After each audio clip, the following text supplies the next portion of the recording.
Hey, welcome to the channel, everybody. I hope you're doing well. So please go ahead and leave a like, subscribe if you haven't already. It's a great way to help out the channel. We will get these videos recommended to other people. And you know how the drill goes, guys. I will be checking out some clips, and at the end of it, I'll be giving my opinion. So, let's see what we got today. We are live. All right, I know this is going to be controversial, but someone has to say it. Slavery never left America. It just transformed. Ready? I'll prove my point. Imagine you wake up tomorrow and someone says, hey, you can own slaves. Maybe you think about it for a second and say, okay, if I have slaves, what does that mean? What it means is that you need to feed them, you need to take care of them, you need to house them, you need to provide them with all of the daily necessities they need to survive. If they get injured, you have to take care of them because, think about it, you would want healthy slaves. And now all of that is just a prerequisite to get them to do work for you. And that becomes very expensive very quickly. So what if they created a different way? What if they replaced this with a paycheck? What if they made it such that you were able to just barely scrape by? They'll give you tiny wages, but you have to pay a lot of money for rent. You have to pay a lot of money to go to the doctors. You have to pay a lot of money for food and clothing. Wouldn't this keep people still trapped and still having to do what you want them to do for you? But now they call this a 9-to-5. At some point, the elites figured out that wage slavery is far cheaper than slavery. The truth is that they want us all trapped physically and mentally, because if they can keep you trapped physically and mentally, then they're your master. If you're in fear and you don't know where your next paycheck's going to come from, you can't think of bigger visions. You become a slave to the system. And that's why essentially slavery never left America, and why we need to fight for the world that we believe in. We need to fight for a world that has peace and prosperity for all. We need to thrive and aspire for a world where we don't have a master, where the job is not our master, where we're free to truly experience life mentally and physically. One day, this will come to light. One day. Inflation is a government scam. So the definition of inflation is that prices are going up because people are buying too much stuff. So what the government has told us is, in order to combat inflation, they're going to raise interest rates, which means it costs more to manufacture goods and services. And when that happens, the price of goods and services go up and people won't buy them. So what they're saying is they need to raise prices to combat inflation, which is prices going up.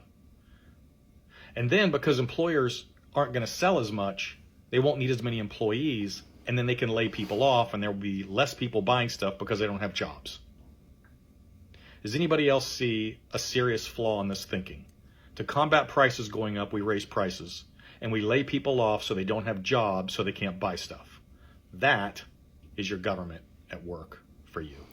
Yeah, I mean, just printing money like it's going out of style. Here in Canada, just print more money. It's fine. If your parents made $30,000 a year 40 years ago in 1983, you'd have to make $162,342 in 2023 just to have the same purchasing power adjusted for inflation. Think of it this way. Right now, I'm sitting on this desk, and there's $10,000 in cash. Physically, we're looking at it. I jump in a spaceship. I come back 4 years later, 5 years later.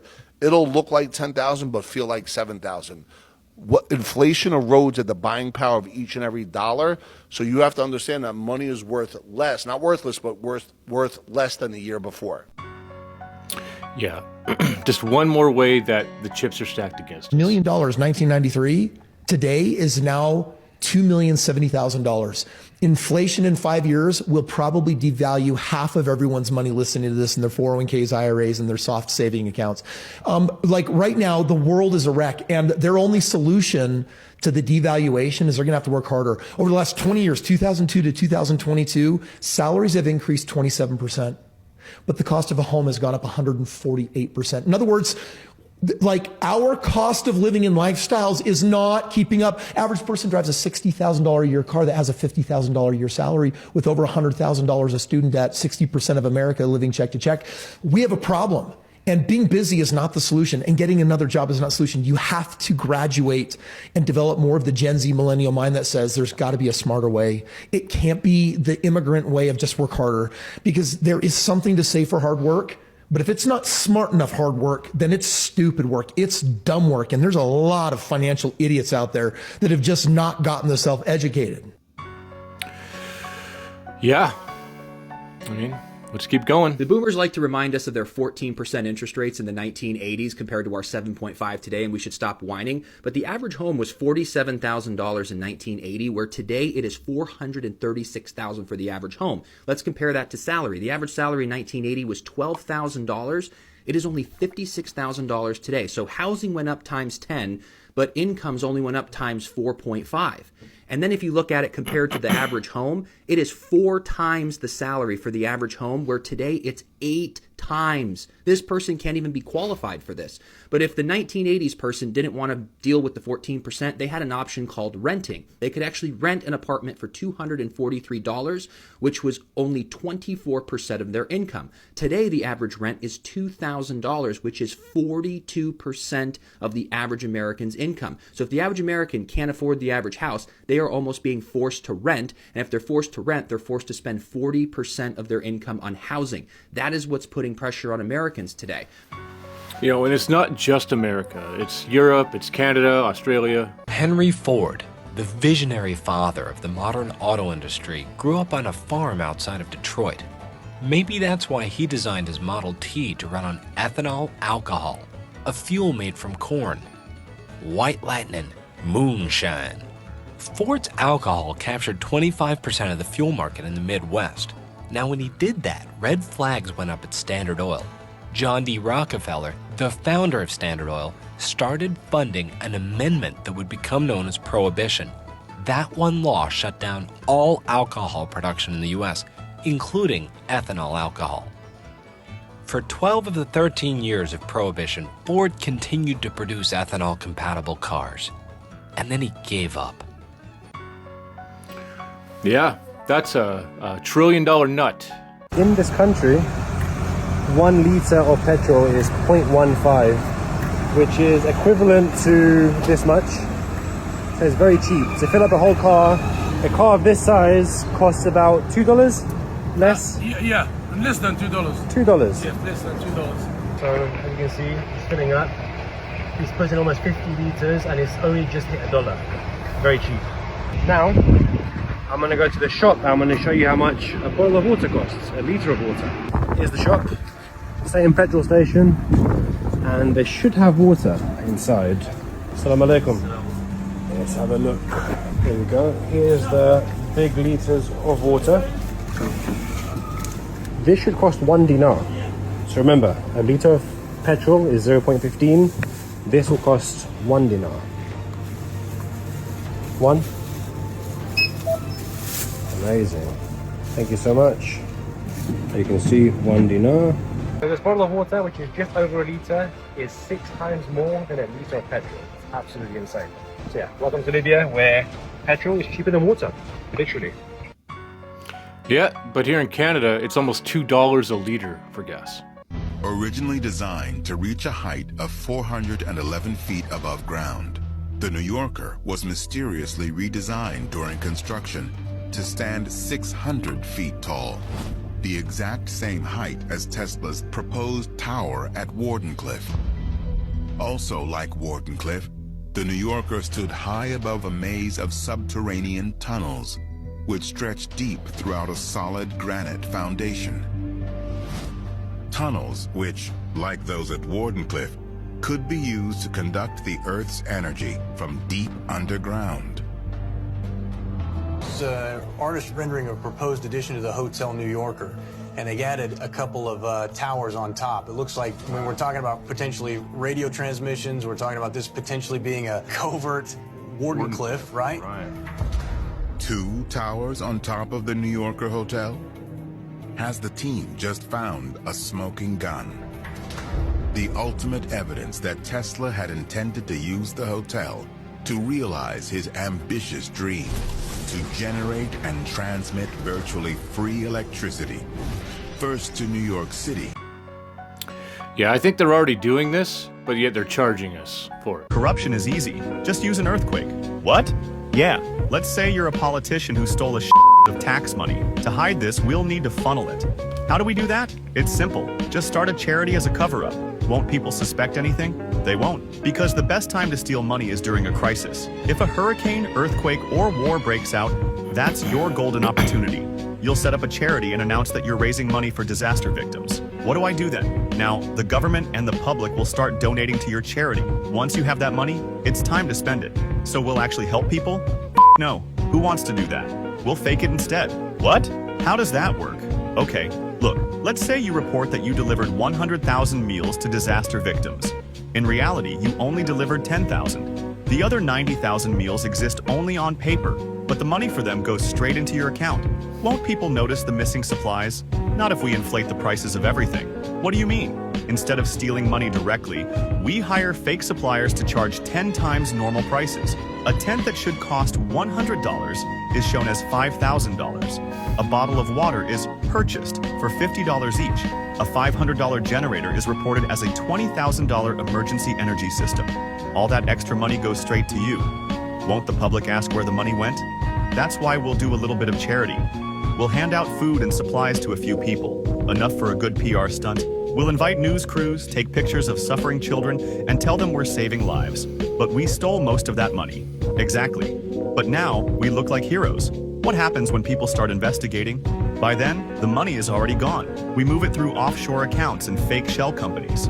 What if we get caught? We blame it on accounting mistakes or say we were tricked by bad suppliers. Worst case, we shut down the charity and just start a new one. It's that easy. Just like that, we laundered millions through a fake charity. Yeah, I mean, Lahaina with The Rock and Oprah come to mind. Appalachia. Well, y'all want to come with me down another rabbit hole of how the U.S. government is using private industry to fuck over the American people? This is going to be a quick video, but I wanted to put it out because I want to hear what people think. The basic gist is that the United States government is using BlackRock to permanently house all the illegal immigrants they've been letting in. So you know how companies like BlackRock have been buying up large amounts of the single-family real estate? And a shitload of the properties that they bought are in the state of New York. And New York just declared that they're going to pay homeowners there $125 a day to house a migrant. $125 a day per migrant, per bedroom. That means the taxpayers of New York are going to be paying $3,750 per migrant per month. Now think about all those houses that BlackRock bought. Let's say they got a 4-bedroom. That means they can house 4 migrants. And at $3,750 per migrant, that means that property would now be bringing in $15,000 a month. And if any of those migrants have a family, that's additional money on top. And BlackRock doesn't have to worry because the money's guaranteed by the government in New York. I mean, you have to think, so far in Biden's presidency, anywhere from 12 to 15 million illegals have crossed over. And then because of all the incentive programs that New York created, you enter this country illegally, you'd have to be stupid not to go to New York.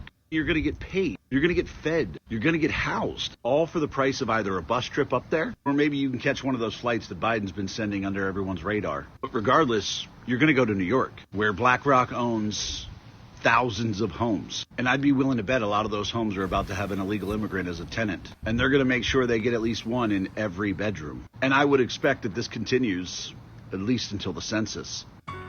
Yeah, it's no different here in Canada. 4 million people immigrated in the last 10 years. When I made some breakthroughs in chemotherapy in 2008, I was so excited. I was like, ran down the hall to my buddies in the onc world, and it's like, look at what just happened. Like, this is freaking crazy. It's a vitamin A compound, and look what freaking has happened to these cancer cells.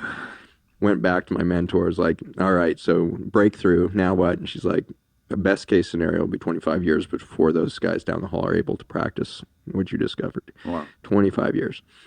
It turned out it would never come to be because as I moved into clinical trials, one of the pharmaceutical companies had patented vitamin A compounds broadly, like, as a chemotherapeutic agent.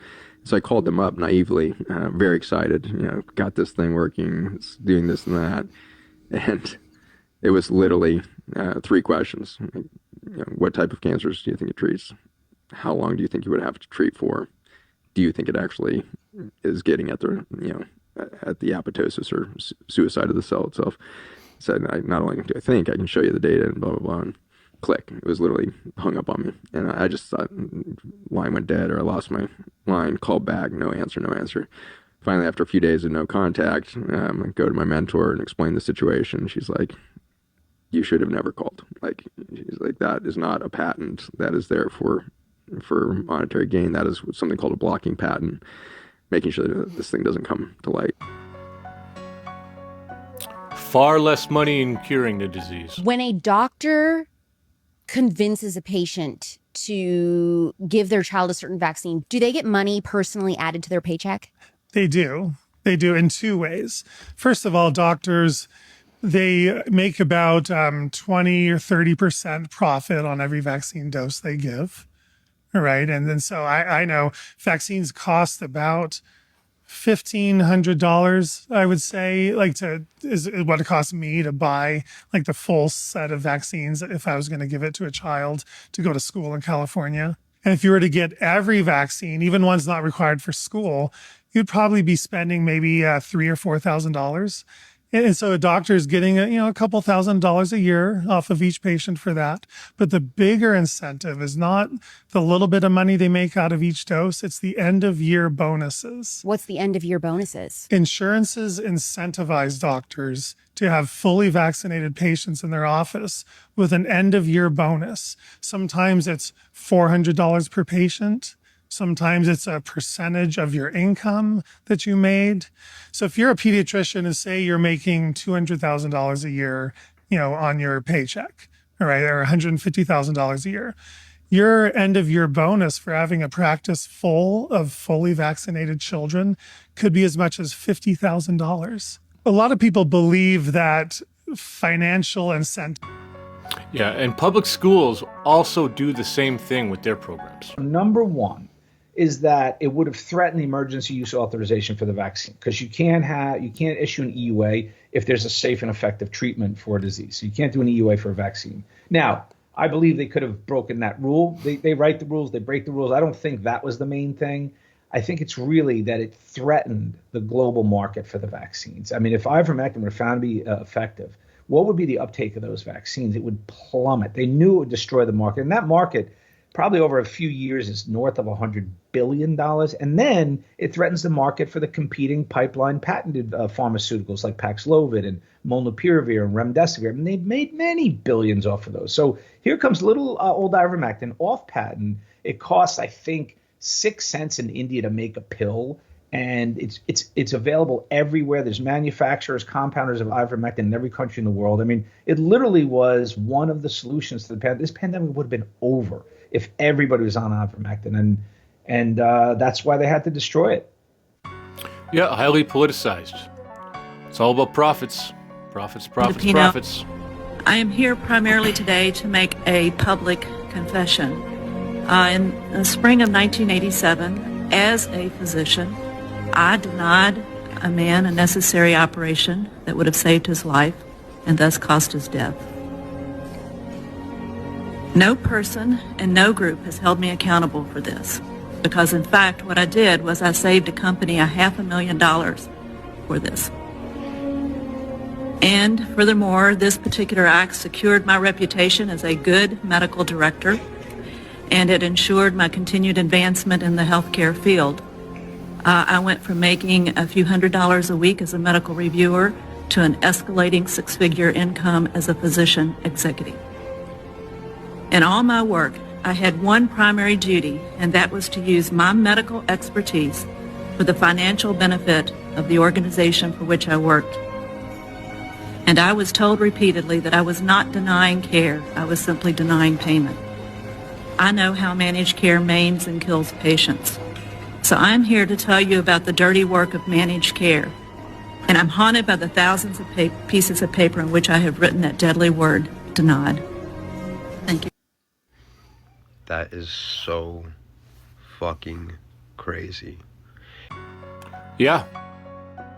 And it hasn't stopped.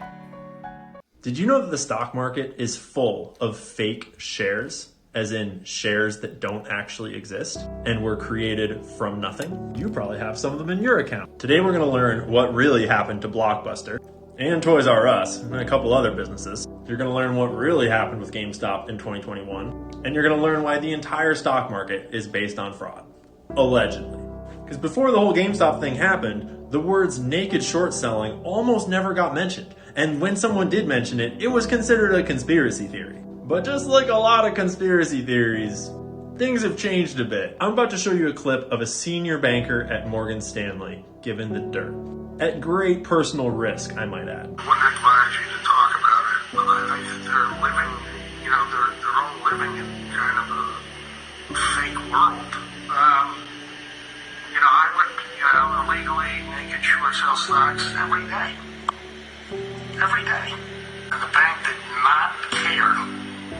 ask questions, you appreciate the order. And if that involves shorting the stock naked, you do it anyway. All the prime lenders, they all do it consistently. So if you're not familiar with what short selling is, when I buy a share of a stock, someone else is selling the share of the stock, right? And we agree on a price.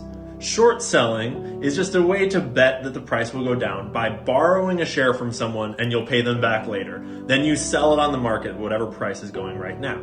So if you think this stock is going to go down, you borrow the share from someone here, you sell it at this price, and you're right. And then later you buy it back and you close the trade out and you make money. The exact opposite as if you had bought the share here hoping to sell the share later when it was at a higher price. Exact opposite. Naked short selling is doing that, but you never even borrow a share. You just sell a share that did not exist before. Yes, that's as backwards as it sounds. But like you just heard the man say, a lot of the biggest institutions do this all the time. Like, you remember this guy that runs Citadel Securities? Well, this is them getting caught by FINRA for doing exactly that in 2020. Big legal jargon to say selling something, failing to deliver it, and never having had any way to borrow it. These are the kind of market mechanics that make GameStop have a 300% short interest, meaning 3 times the number of shares that are supposed to exist have been short sold leading into whatever happened in 2021. We'll come back to this in a second. There's a pattern here that's repeated with a number of very high-profile businesses that have failed over the last couple decades, such as Sears. Something bad happens or the sentiment turns, their stock price starts to decline, the short sellers pile on, and they get short sold and short sold and short sold until they go bankrupt. This was Circuit City, this was Pier 1 Imports, and this was Blockbuster, one of the first ones in this pattern. And there's another side to this too. Because when a company is failing like this, they almost always hire a consultancy firm to try to help turn the business around. They charge exorbitant fees for, shall we say, questionable advice. And that's exactly what happened at GameStop. While they were getting hammered and short sold and hammered and short sold, and eventually they hired Boston Consulting Group to come and help turn the company around. But when Ryan Cohen took over shortly before the whole thing happened, the first thing he did was fire Boston Consulting Group and then sue them because he knew what was going on. Because the consultancy group gets paid either way. If the business fails, they still get paid. And all the short sellers, if the business goes into bankruptcy and ceases to exist, they never even have to buy back the stock at all. And they get 100% pure profit on all of those totally above board short sales, tax free.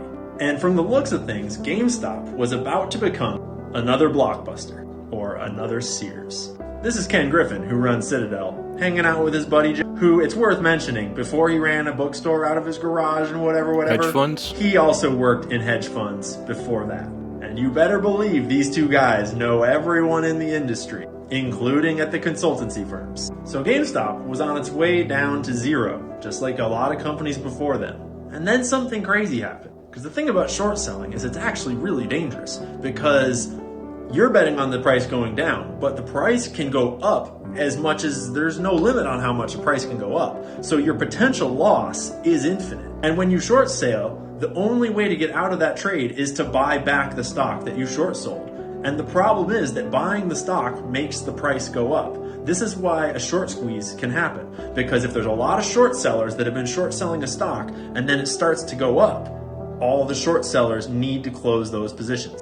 And right before the GameStop thing happened, 300% short interest is insane. Usually short squeezes happen with like 20% short interest. This is only possible if there are at least 200% shares completely fabricated, made up out of nothing, because they don't exist.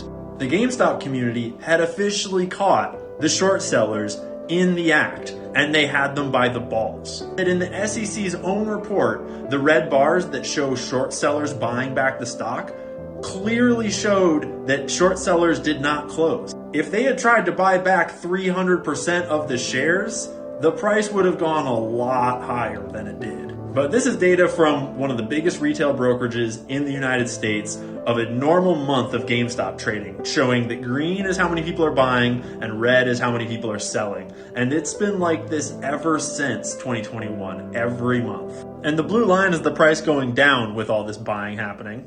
And these two guys that were probably pretty hyped on the biggest video game retailer in the world going out of business, because who knows who benefits from that, they probably aren't quite feeling that way anymore about it, which is probably why we had paid ads saying that they'd close. Probably why the internet got filled with bots spamming identical messages about how everyone needs to get out because the stock is so bad. Probably why GameStop stock prices has been crazier than my ex-girlfriend ever since.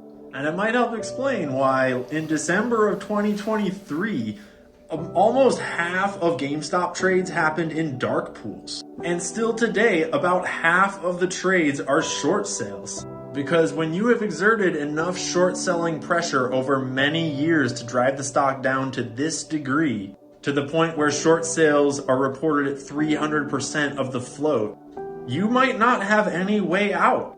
Buying back this much stock would bankrupt you. And there has been ample evidence ever since that they are still trapped. And that's why all the GameStop people are still holding, because they can kick the can a lot, but they can't get out unless they buy the stock back. And there's a lot more rich people than just these two guys who are on the hook here. Think about what we've learned this year about how tied together the market is by leverage and swaps. Remember what that man said at the start? All the prime lenders do it every day. And by it, I mean create shares out of nothing and sell them counterfeit into the market. Now, there is a lot more to the story than what I was able to fit into this short video. A lot more evidence of fuckery and a lot of very complex ways for them to hide their trades. But one thing's for certain, no one's selling. And there you go.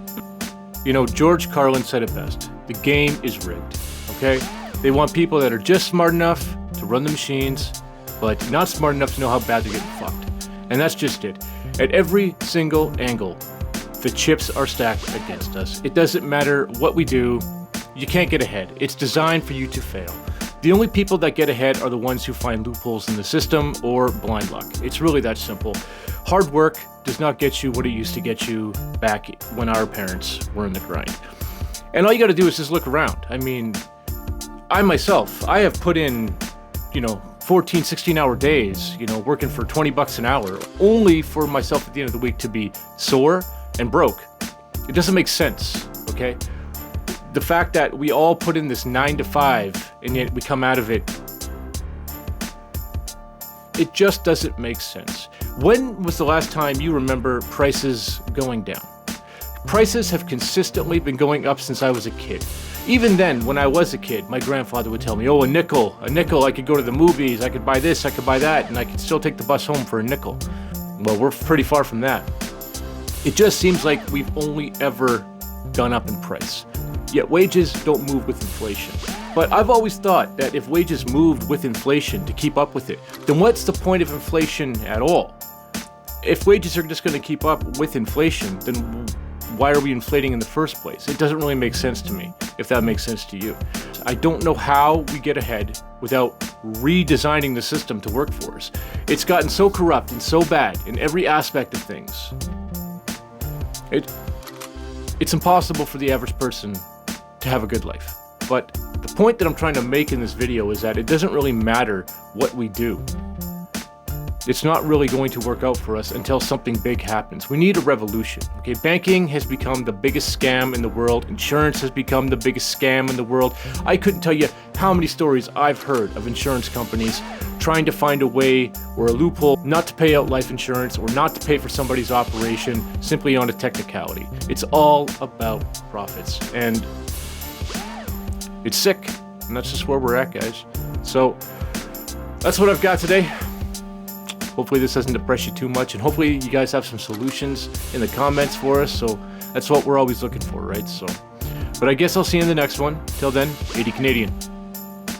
Signing off.